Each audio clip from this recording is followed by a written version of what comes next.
Hey guys, what is going on? Sharp thinking here. So, I got a pretty sick knife in a couple of weeks ago, and I wanted to do a little discussion video on it. This is the Microtech Stitch. It's a badass automatic mammoth of a knife. It is really fucking cool.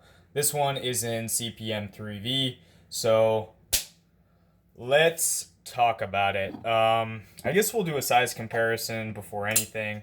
Here it is against a Skaha 2. Here it is against a PM2.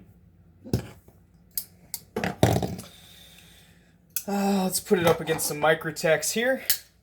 Here it is against the LUDT and the SOCOM Elite, two of my favorite Microtechs.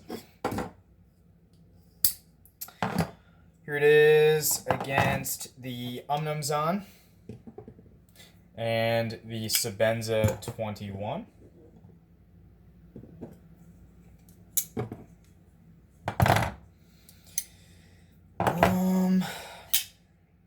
Let's see here. Here it is against the military, Spyderco military, obviously, and the 3.5-inch XM18. And then last but not least, I think this knife is actually fairly similar to the Stitch in terms of overall length and cutting edge length. This is a Strider SNG. So, yeah, you can see it's not super long, but it's very wide. It's got a big old spade blade, a nice fat chunky handle, very well contoured handle. I should add. It's almost like a CC Strider. I would say actually more comfortable than a CC Strider because it doesn't have like the super thin points on the spine of the handle. But yeah, this knife is super cool, super beefy, super intimidating, and very, very loud. If I open this knife in certain rooms of my house, it actually echoes quite a bit. So it is, on all accounts, a very in-your-face knife. Yeah, I guess we'll talk about ergos first. I really enjoy this handle. Although it is kind of... There's some choils going on. Obviously, this one up here. It's not super annoying like on... I would say that the XM18 is about as grooved as you can get it without it being overly annoying. I really do not prefer grooves on handles. I just don't like it. I like the Sebenza. I like stuff like the Skaha too, and the LUDT. But yeah, all in all, not bad in terms of ergos. You don't have any weird clip ergonomic issues. You can grip anywhere on the knife and the clip seemingly disappears. That's not the case with knives like this. The LUDT has a wonderful clip. However, when you grip in this grip, it's fine, and then you go down a little bit and it's a fucking nightmare. That's not the case with the Stitch. Another thing that is different from the LUDT is Microtech tends to do their specialty hardware on automatic knives. Not the case with this. This knife can be disassembled. It has Torx screws. I don't know what size. I think this is a T20 or a T15. But it is nice to see that your knife can be disassembled if you manage to fuck it up somehow in terms of not being able to reassemble the knife. I think you might be in some trouble with Microtech's warranty. It's not really super clear to me, but yeah, I've heard some horror stories about it. So just be sure that you know how to put the knife back together before you take it apart. Otherwise, you're best off just setting the knife in for maintenance, which is super annoying, by the way. Moving on to... let's talk about the blade. It's a big old blade. This one is in CPM 3V. It's a great steel. It should be done relatively well by Microtech. Their M390 is not great, I'm not gonna lie. Their LMAX is really good. I wouldn't say it's amazing, but it is definitely, to me, at least on this one, a little bit better. It sharpens a little bit nicer.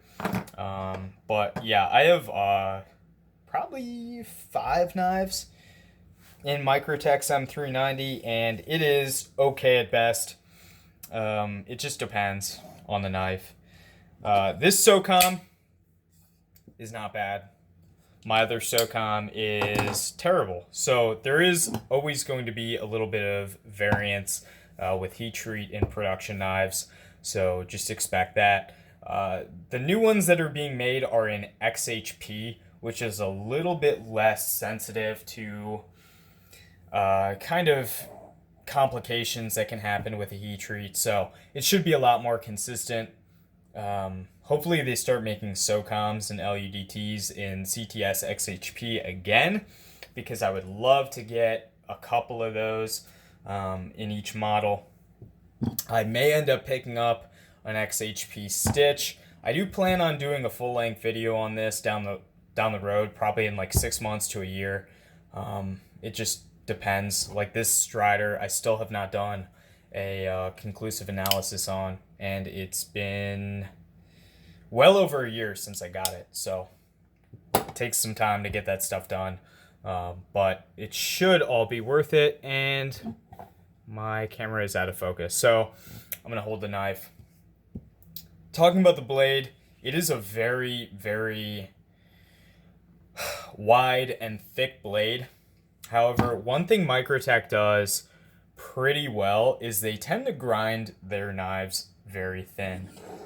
So with this knife, you're looking at, I don't know what this is sharpened at. This one I have not used that much, but it, I think, is about 10 thousandths behind the edge, right down here, and then maybe about 15 kind of towards the tip. This LUDT is extremely thin. It's probably around 8 thousandths behind the edge down here. This is a 15 degree per side bevel. So very slender, or maybe it's 16. I think it is 16 actually. This one has been sharpened quite a bit, so it's a little bit wider. I think it's also 16. So they do grind their knives very thin. That's what kind of makes this knife all worth it, is the fact that it is ground so thin. If you gave me the option between a Spyderco Manix and this knife, I would pick this just because it's ground thinner. So you're looking at, I don't know, maybe 10 thousandths behind the edge here, and then it gets pretty thick here. I'd say maybe a little bit thicker than, actually, I think it's still thinner than a PM2. But yeah, it does thicken up towards the tip. Microtechs do that. Almost every model I have gets thicker as it goes to the tip behind the edge when you sharpen it. But yeah, not too big of an issue. I really like the blade shape and the way the cutting edge is stanced forward. So when you're holding the knife like this, the entire edge is accessible. So if you're cutting on a flat surface, you can almost hit. So how do I explain this? I've explained this in other videos. I know I did in my TR4 video about the ProTech TR4. But when you're cutting with this knife, you can begin the cut right around here on the cutting edge, which gives you a lot more edge that's accessible. In knives such as, what's a good example? Say this. With the flipper and with the shape of the blade, you have to stance it up. So really, you only have this much edge that can be used if you're cutting on a flat surface. So really, yeah, it starts about right here, and then you have all that to cut with. With the Stitch, you can cut with damn near the whole edge. Starts like right here, I want to say. I always like that. I think that's cool. I think that's good. Another thing that is awesome with this knife is the amount of control that you get when you choke up on it. You have more control than a para 3. I don't always like a big finger choil. It definitely cuts out a lot of cutting edge, as is the case with the SNG. So the main sacrifice for this large choil is you have less cutting edge, obviously. That's the same as with the PM2, just to a lesser extent. But yeah, it's always going to be a sacrifice. If you put a forward choil on the blade, you're going to lose cutting edge. In this knife, I don't mind it, because what you have is you have such a big, beefy knife that when you grip up on it, it becomes more controllable than a para 3. I love the para 3. I've been extremely critical of the para 2. I know in my last video I got a lot of dislikes, or 2 videos ago I got a lot of dislikes for criticizing the para 2, saying it wasn't comfortable and whatnot. The para 3, whole different story. I fucking love that knife. So it's not me being anti-Spyderco. I just like functional knives. That's all. This knife is a dream to cut with. So in the choked up grip, not only are the ergonomics amazing, but you also have a very thin behind the edge blade. Lost my train of thought there. You have a very thin behind the edge blade and a lot of control. It's kind of a easy equation for a great EDC, and it's a good way to make a knife that's this big. I've always said it. It's a good way. A choil is a good way to make a big knife into a small knife. So you can really grip up on the knife. Yeah, you do have a lot of handle sticking out behind you, but it's definitely very enjoyable cutting in a choked up grip. Let's see here. 3V, I haven't used it enough to say too much about it. It should be fine. What else? Oh, the button lock. Pretty beefy. All of the stop pins are super, super beefy. Lock up. Let's see. Could be a little bit later, but I'm not going to complain too much about that. The knife is solid. There is a little bit of side to side, but that can be obviously adjusted out. So I'm not super worried about that. I've been carrying it with a little bit of side to side. The knife deploys very, very hard. This knife deploys harder than my LUDT, or it deploys faster, I should say. It's going to be hard to pick up on camera, but this knife, while it is fast, is still not as fast as the Stitch here. This knife is so fast, and it has a heavier blade, which is pretty insane. It really thwacks open. It's, like I said, super loud. It'll echo in certain rooms of my house. It's just a monster of a knife. So, yeah, definitely not a perfect EDC.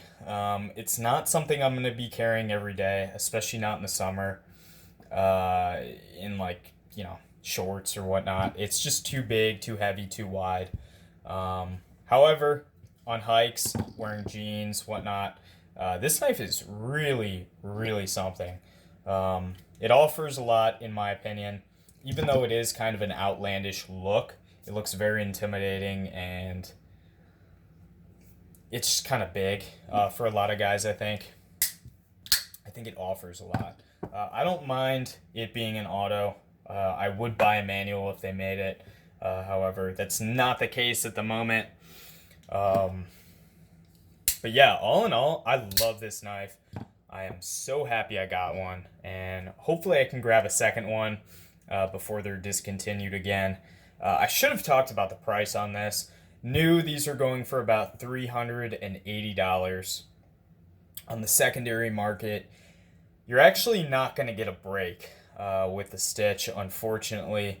A lot of times with Hinderer or Chris Reeve, you know, an XM18 is $425. You can find these for $300 sometimes on the secondary market if you are patient and you look in the right spots. This I've seen these go for $450, $425. I talked to Nero Knives. He said he sold one for north of that.